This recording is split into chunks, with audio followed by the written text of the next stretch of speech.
এখন বাইরের দেশে যুদ্ধ হওয়ার জন্য গ্যাস পাওয়া খুব মুশকিল হয়েছে।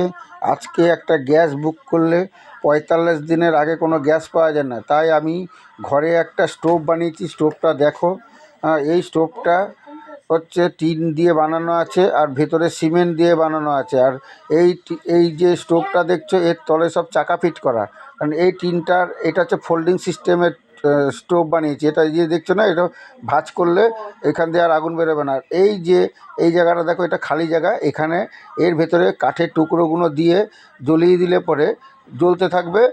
আর এই দেখো স্টোভটা ঘুরিয়ে দেখাচ্ছে। আর এই যে পাইপটা দেখছো, এই পাইপটা দিয়ে ভেতরের যত এয়ারগুলো এই পাইপটা দিয়ে বেরোবে। আর এই যে স্টোভের উপরের অংশটা দেখছো, গোল জায়গাটা, এখানে তোমার গ্যাসের স্ট্যান্ডটা বসিয়ে দিলে পরে তাহলে উপরের দিকে আগুনগুলো যাবে না।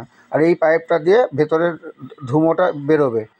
ভিডিওটা যদি ভালো লাগে আর তোমাদের যদি জানার কিছু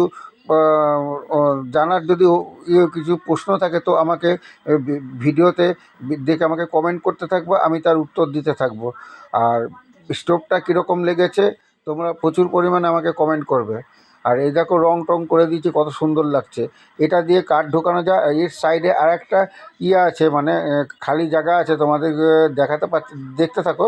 ওই একটা খালি জায়গা আছে সাইডে, ওখান দিয়ে মানে যত ছাই ওখান থেকে ওটা টেনে বার করা যাবে। ওর সাইডে আছে, তোমাদের দেখতে পাচ্ছি না, ওই সব পেছন দিকটা আছে। ওই দিকে একটা দেখো, এই দিকে একটা ফাঁকা জায়গা দেখছো, এখান দিয়ে ছাই বের করা যায় তার তলা দিয়ে। তো দেখতে থাকো ভিডিওটা।